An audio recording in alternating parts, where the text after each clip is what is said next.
গতকাল বন্ধুরা আমরা দুটি ম্যাচ হারের সম্মুখীন হলাম। প্রথমত ম্যাচ হারের সম্মুখীন হয়েছি ইন্ডিয়া ভার্সেস অস্ট্রেলিয়া। আমাদের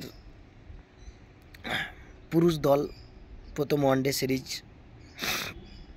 ম্যাচটা হারলো অস্ট্রেলিয়ার সাথে। দ্বিতীয় সে গেল বৃষ্টির কারণে, পাঁচবার বৃষ্টি হয়েছে, ব্যাটিং লাইন আপ ভালো হয়নি, 26 ওভারের খেলা হয়েছে, 6 রান আবার কেটে নিয়েছে, সে বিভিন্ন কিছু গেল, ইন্ডিয়া হেরে গেছে। প্রথম 3 ম্যাচের সিরিজে প্রথম ম্যাচটা হেরে গেছে, সেটা এখনও কামব্যাক করার ইন্ডিয়ার টাইম রয়েছে হাতে পুরুষ দলের। সে যাই হোক, কিন্তু ওটা একটা সিরিজ ছিল, যাই হোক বিপাকি সিরিজ, এতটা ইম্পর্টেন্ট না। যাই হোক, এতদিন পর রোকো জুটির একটা সমালোচনা ছিল, সেটা খেলতে পারেনি, বাট সেটা গেল। বাট কালকে রাত্রে ইন্ডিয়া মহিলা দল এবং ইংল্যান্ড মহিলা দল যে খেলাটি হয়ে গেল, ইংল্যান্ড মহিলা দলের সাথে ইন্ডিয়া মহিলা দলের কালকের ডু অর ডাই ম্যাচ ছিল। ম্যাচটি জেতা খুব ইম্পর্টেন্ট ছিল, তাহলে সেমিফাইনালের লোককে মহিলা বিশ্বকাপের দৌড়ে মহিলা আমাদের ভারতীয় দল টিকে থাকতো।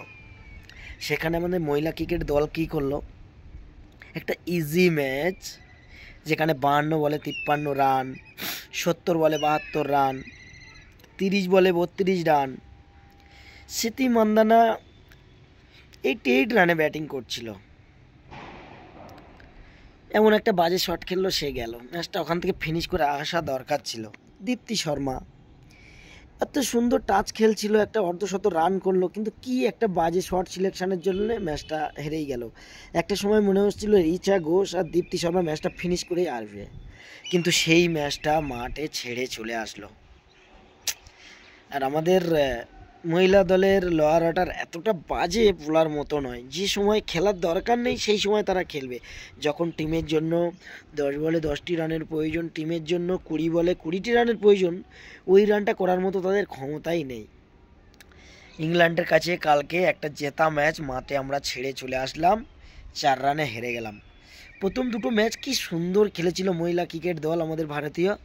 প্রথম ম্যাচ তো অনায়াসে শ্রীলঙ্কার সাথে জিতে নিল, দ্বিতীয় ম্যাচ পাকিস্তানের সাথে জিতে নিল, তারপরে সাউথ আফ্রিকার সাথে হার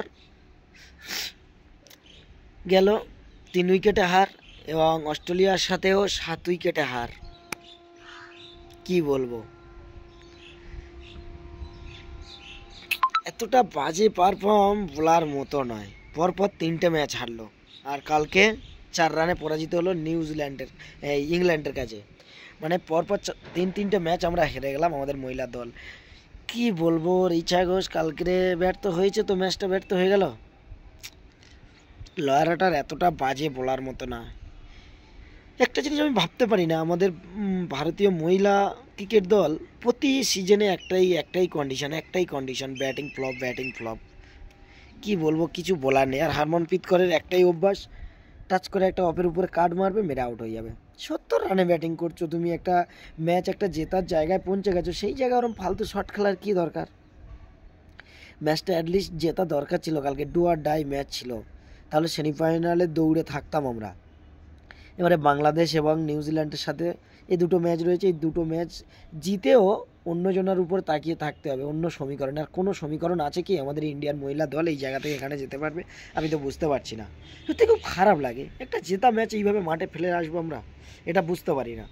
এইভাবে খেলা উচিত নয়, অ্যাটলিস্ট ম্যাচটা ফিনিশ করে আসা উচিত ছিল। যাই হোক বন্ধুরা, আমার ভিডিও আপনাদের ভালো লাগলে লাইক কমেন্ট শেয়ার করবেন আর আমার পাশে থাকবেন। Thank you so much.